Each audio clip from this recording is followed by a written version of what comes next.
నమస్కారం. ఈరోజు మనం మన భారతదేశ చరిత్రలో చాలా కీలకమైన ఒక అధ్యాయం గురించి మాట్లాడుకుందాం.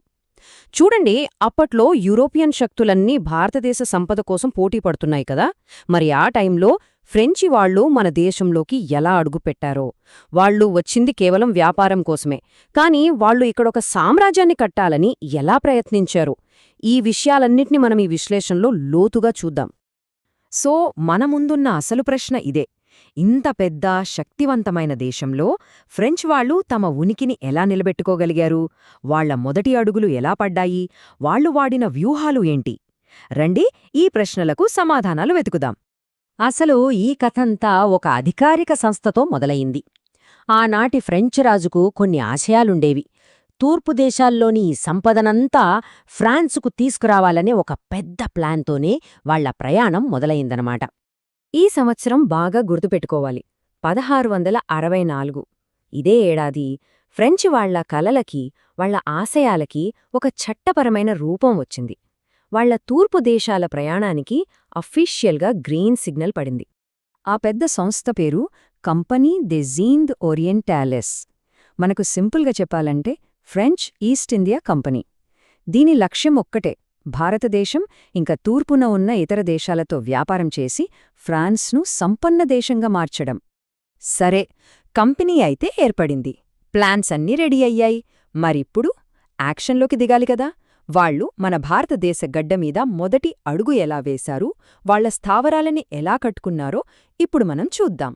వాళ్ల వేగం చూడండి, ఎంత ఫాస్ట్గా ఉన్నారో. 1667లో సూరతులో మొదటి అడుగు వేశారు. ఆ తర్వాత కేవలం 2 ఏళ్లలోనే 1669లో మచిలీపట్నంలో రెండో స్థావరం. అక్కడితో ఆగలేదు. 1672 వాళ్లు కేవలం ఫ్యాక్టరీలు కట్టడమే కాదు, ఏకంగా మద్రాస్ దగ్గరున్న షాంథోమ్నే సైనిక బలంతో ఆక్రమించుకున్నారు. అంటే వాళ్ల అసలు ఉద్దేశాలేంటో అప్పుడే బయటపట్టం మొదలైందనమాట. వాళ్ల ప్రయాణం ఇక్కడే స్టార్ట్ అయింది. అప్పట్లో ట్రేడింగ్కి ఫేమస్ అయిన సూరత్లో 1667లో ఫ్రాంకోయిస్ కారన్ అనే అతని నాయకత్వంలో వాళ్ల మొదటి ఫ్యాక్టరీని పెట్టారు. ఇది మనమనుకునే కర్మాగారం కాదు, వాళ్ల సరుకులు దాచుకోవడానికి, వ్యాపారం చేసుకోవడానికి ఒక కోటలాంటి ట్రేడింగ్ పోస్ట్. వాళ్ల భారత సామ్రాజ్యపు కలలకు ఇదే పునాదిరాయి అయింది. సూరత్లో సక్సెస్ అయ్యాక 2 ఏళ్లకే వాళ్ల చూపు తూర్పు తీరం మీద పడింది. 1669లో మచిలీపట్నంలో రెండో ఫ్యాక్టరీ పెట్టారు. కాని ఈసారి వాళ్లు గోల్కొండ సుల్తాన్ని ఒప్పించాల్సి వచ్చింది. ఆయన దగ్గరనుంచి ఆ ఏరియాలో బిజినెస్ చేసుకునేందుకు స్పెషల్ పర్మిషన్, అంటే ఒక అధికారిక పేటెంట్ సంపాదించారు. దీన్ని బట్టి వాళ్లకి కత్తివాడటమే కాదు, మాటలతో పనులు చక్కబెట్టటం కూడా వచ్చని అర్థమవుతోంది. అయితే ఈ కథంతా మనం ఊహించి చెప్పట్లేదు. మనం చూస్తున్న ఈ సమాచారం మొత్తం ఇక్కడ కనిపిస్తున్నలాంటి చారిత్రక పత్రాలు, రికార్డుల నుంచే తీసుకున్నది. ప్రతి తేదీ, ప్రతి సంఘటన చరిత్ర పుస్తకాల్లో భద్రంగా దాచిపెట్టబడింది. అక్కడొకటి ఇక్కడొకటి ఫ్యాక్టరీలు పెడితే సరిపోదని వాళ్లకర్థమైంది.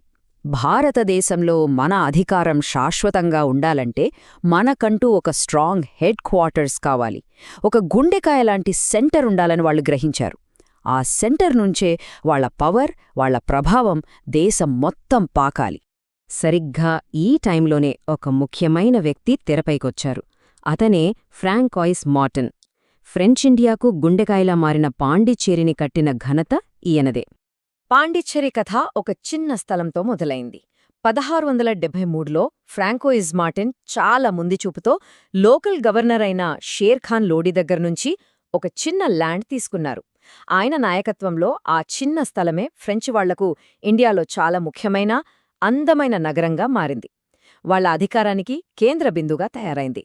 మరి దానికి మొదటి గవర్నర్గా మార్టన్ చరిత్రలో నిలిచిపోయారు. సౌతులో పట్టు సాధించాక వాళ్ల కన్ను ఇండియాలో అప్పట్లో చాలా సంపన్నమైన ప్రాంతాల్లో ఒకటైన బెంగాల్ మీద పడింది. 1690లో మొఘల్ గవర్నర్ షైస్తా ఖాన్ నుంచి పర్మిషన్ తీసుకుని హుగ్లీ నది ఒడ్డున చంద్రనగర్ను నిర్మించారు. ఇది తూర్పు భారతదేశంలో వాళ్ల వ్యాపారానికి, పలుకుబడికి ఒక ముఖ్యమైన సెంటర్గా మారింది. ఇక పాండిచ్చేరి ప్రాముఖ్యత ఎంత పెరిగిందంటే 1701 వచ్చేసరికి తూర్పున ఫ్రెంచ్ వాళ్లకున్న స్థావరాలన్నింటికీ దీన్నే హెడ్ క్వార్టర్స్గా ప్రకటించారు. అంటే ఇకపై ఫ్రెంచ్ ఇండియాకు సంబంధించిన పనులన్నీ ఇక్కడ నుంచే నడిచేవన్నమాట. ఇప్పుడు దాకా ఫ్రెంచ్ వాళ్ల కథ వ్యాపారం, నిర్మాణము చుట్టూ తిరిగింది. కానీ ఇప్పుడు కథ ఒక డ్రమాటిక్, వైలెంట్ టర్న్ తీసుకోబోతోంది. వ్యాపారులుగా వచ్చిన వాళ్లు ఇప్పుడు ఈ దేశాన్ని ఎలాలని కలలు కనడం మొదలుపెట్టారు. వాళ్ల లక్ష్యాలు మారాయి. వాళ్ల చేతుల్లోని తక్కెడ స్థానంలోకి కత్తి వచ్చింది. 1742 ఈ ఒక్క సంవత్సరం ఫ్రెంచ్ ఇండియా చరిత్ర గతినే మార్చేసింది. ఎందుకంటే ఆ ఏడాదే ఒక కొత్త గవర్నర్ ఇండియాలో అడుగుపెట్టాడు. అతని రాకతో శాంతిగా వ్యాపారం చేసుకునే రోజులు పోయి యుద్ధాల శకం మొదలైంది. ఆ కొత్త గవర్నరే జోసెఫ్ ఫ్రాంకోయిస్ డూప్లే. అతను కేవలం ఒక గవర్నర్ మాత్రమే కాదు, ఒక సామ్రాజ్యాన్ని నిర్మించాలని కలలు కన్న వ్యక్తి. అతని పెద్ద పెద్ద ఆశయాలు ఫ్రెంచ్ వాళ్లని వ్యాపారం నుంచి రాజనీత్యాల్లోకి, తర్వాత నేరుగా యుద్ధాల్లోకి లాగాయి. డూప్లే రాకతోనే చరిత్రలో మనం చదువుకునే ఫేమస్ కర్ణాటక యుద్ధాలు మొదలయ్యాయి. ఇవి మన లోకల్ రాజుల మధ్య గొడవలు కాదు. ఇది ఇండియా భవిష్యత్తును ఎవరు శాసించాలో తేల్చుకోవడానికి రెండు పెద్ద యూరోపియన్ శక్తుల మధ్య, అంటే ఫ్రెంచ్ వాళ్లకి బ్రిటిష్ వాళ్లకి మధ్య జరిగిన భయంకరమైన పోరు. సింపుల్గా చెప్పాలంటే డూప్లే స్ట్రాటజీ ఇది: మన భారతీయ రాజుల మధ్య ఉన్న గొడవల్లో దూరిపోవడం, వాళ్లని పావులుగా వాడుకుని ఫ్రెంచ్ ప్రభావాన్ని పెంచుకోవడం. కాని వాళ్లు ఒక విషయం మర్చిపోయారు. సేమ్ ఇదే స్ట్రాటజీని బ్రిటిష్ వాళ్లు కూడా వాడుతున్నారు. దాని ఫలితమే మన భారతదేశం ఈ రెండు శక్తుల మధ్య యుద్ధభూమిగా మారింది. ఏళ్ల తరబడి సాగిన ఈ గొడవలు చివరికి ఒకే ఒక్క యుద్ధంతో ముగిసిపోయాయి. అదే వాండివాష్ యుద్ధం. ఈ ఒక్క ఓటమితో ఇండియాలో ఫ్రెంచ్ సామ్రాజ్యం కట్టలన్న కలలన్నీ కల్లలైపోయాయి. వాళ్ల రాజకీయ ఆశయాలకు ఇది ఒక పెద్ద దెబ్బ. వాళ్ల ప్రయాణం ఎంత ఆశాజనకంగా మొదలైంది కదా! వాళ్లు బలమైన స్థావరాలు కట్టుకున్నారు, తెలివైన నాయకులు కూడా ఉన్నారు. అయినా సరే వాళ్లు ఎందుకు ఓడిపోయారు? ఫ్రాన్స్ ప్రభుత్వం నుంచి సరైన సపోర్ట్ లేదా? బ్రిటిష్ వాళ్ల నేవీ పవర్ వాళ్లను దెబ్బతీసిందా? లేకపోతే డ్యూప్లే అతి ఆశయాలే వాళ్ల పతనానికి కారణమయ్యాయా?